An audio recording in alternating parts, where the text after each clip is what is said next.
Do you know, Dave, one of my favourite ways of catching fish is what we're doing right now with a little slim carbon float, laying it in with the wind and against the tow and catching lovely stamped silverfish like this. I mean, this is a great fish. This is good, isn't it?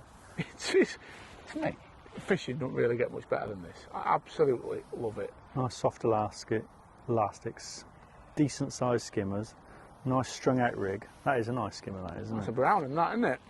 We like them, Tom. So, yeah, but mainly what we want to talk about here is that that beautiful little float you've got on there. It is. It's an absolute gem, isn't it? So you have got one of the Matrix. Shall I get Sorry, out your, Paul. are you Sorry, in my Paul. way or am I in your way? Sorry, I didn't One want of the Matrix Finesse Slim Carbons on there, which is part of this new. Look at that.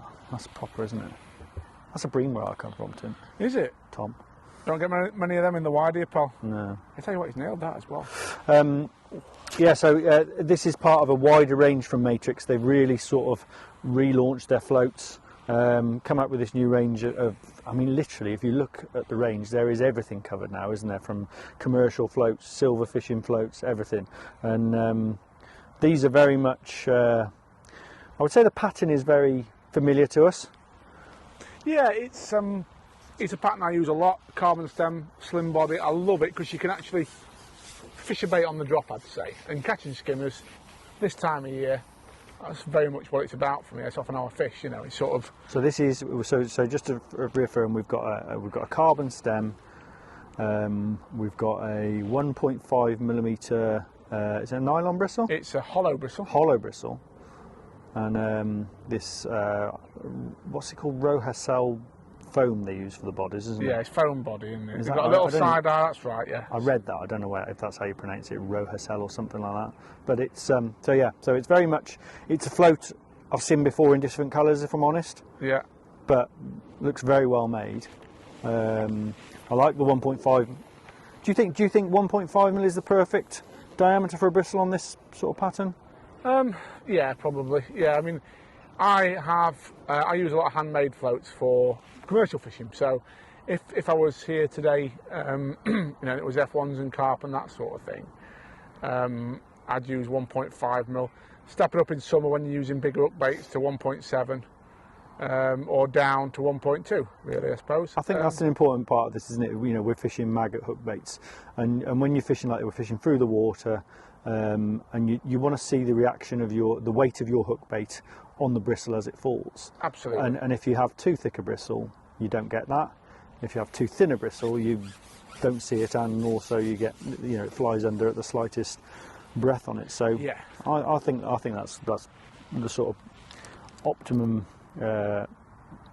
sort of diameter for the bristle. I'll be honest, Dave, like 100% hand on heart honest, if I was here in a match today, I'd be using a Preston Chianti with a cane bristle. I didn't want to mention that word because it's an easy comparison, but that is the, you know, that seems to be where I know you're a big fan of your Chiantis, and that's where a lot of float patterns, you know, it's been a pattern it's been copied before. I would have to say that this is in that bracket. It is, but I'll tell you the advantage to a Chianti, and I'll tell you why actually this float does impress me. I always think with a Chianti, it's very sensitive, you can dot it right down, but once you get it set, and it can be tricky to get set sometimes, but once it is set with that cane bristle, it's set for the day. Yeah. So very rare you have to tamper with it. It's dotted down perfectly and you can read the shyest bites. Now with this today, we've got it dotted down perfectly. We've been fishing, because obviously this is in effect the third review we've done using this float. The first was on the pole, the second was on the elastic, and we're now talking a little bit about this float that we're using. And it's not took on water. It's sat, I mean, I've just had a tiny little shy right and it's actually just dropped off, but it's not took on water. We're reading the bites nicely, it's sat nicely. We started off and it was flat calm.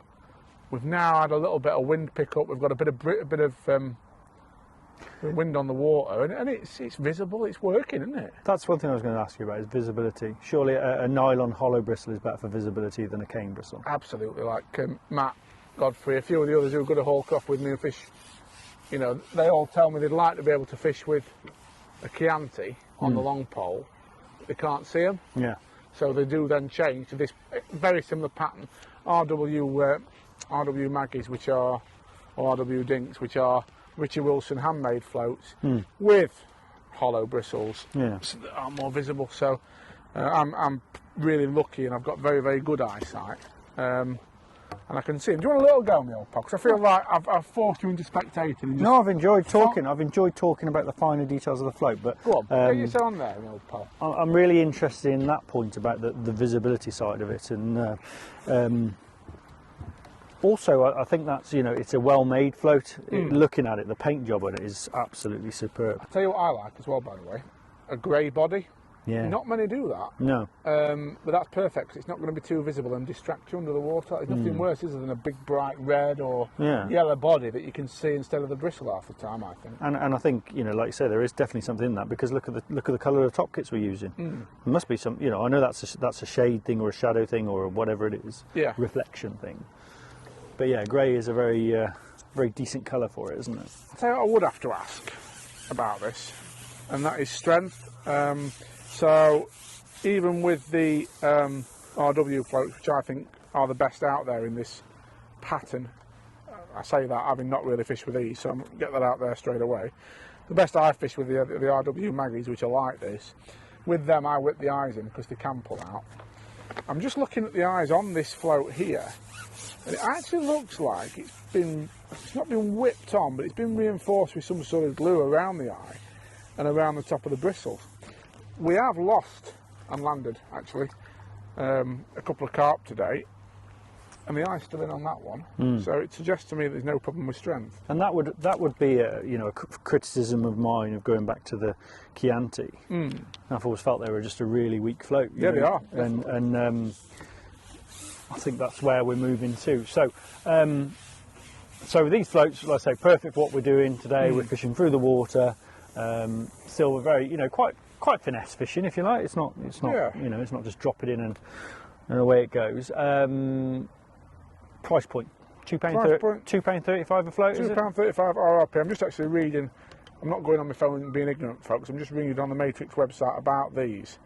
Just 0.6mm carbon stem, designed for fishing through the water, and available from 0.15 to 0.75 grams. So 0.15, 0.2, 0.4, 0.5, which that one there is, and 0.75. It's an extensive range, isn't it? Yeah, I really like them, mate, don't you? What do you? Drop that one. What would you pay for a handmade float then? $2.50. So it's in the range. It's yeah, I think for a good pole float, £2.50 these days. With inflation, it's I don't feel like it doesn't sound expensive for a pole float, and I know that's, you know, right across the board. All manufacturers are probably in the similar price point, but it doesn't sound a lot. No, I don't think so. Probably does if you want to buy one of every range, but and the other side of it is obviously Matrix. You know, pole floats aren't new to Matrix. Obviously, the rebrand, you know, going back to the Fox days, Mark Pollard. Yeah, Fox MP range. Yeah, they've done some good floats over the years, so it's no surprise now that they're. I'm getting greedy there. I'm swinging in the perch. It's no surprise now that that they're doing good floats, because they always have done. Yeah. But I feel like this is definitely a massive sort of relaunch. Shall I just have a quick look while we're on the subject? What else is in the range? Just have a quick little gander while you're catching a few. Yeah. Right. So, pole float. So they do a slim wire, which is similar to this but with a wire stem. Looking at it, an F1 shallow, which is a diamond pattern with a short sort of hollow bristle. This one, which is the F1 slim. Sorry, an F1 slim. Which, let's just see what the difference between that is and this one, which is the carbon slim. The F1 slim looks very similar. I can't work out the difference.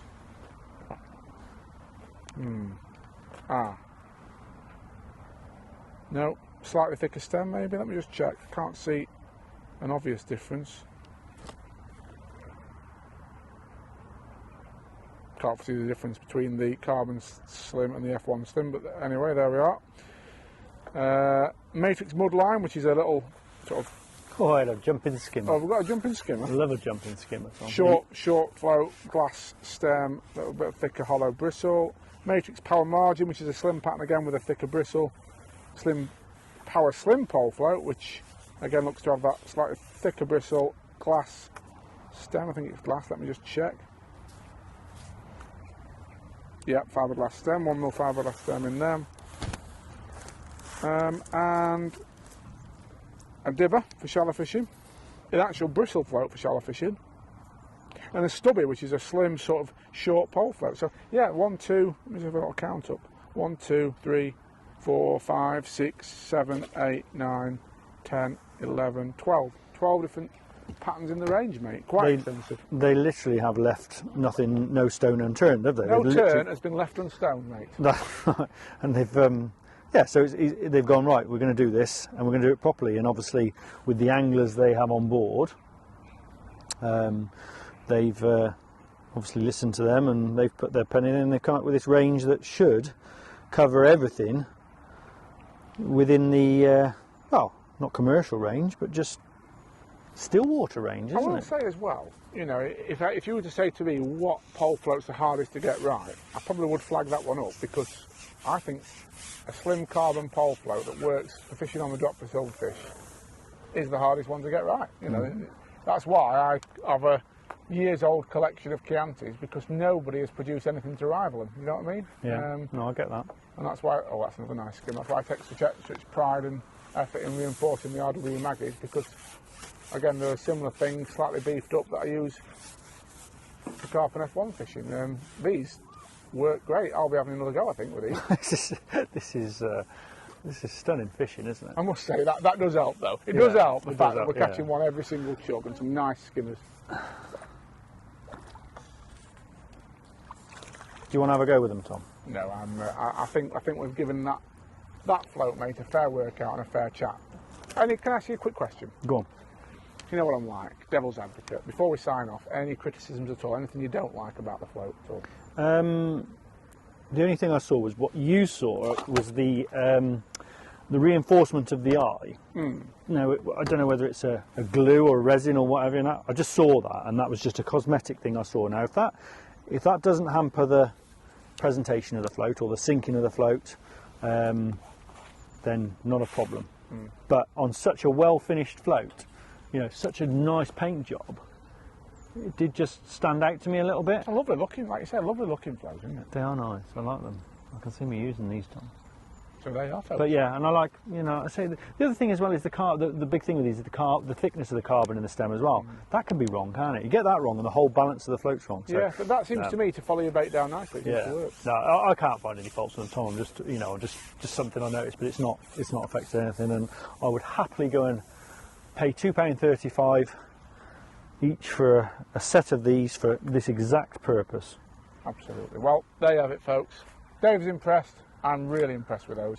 So yeah, if you want a new float for, I want to say fishing on the drop or winter style silverfish and mixed fishing, have a look at the Matrix Carbon Slim Float.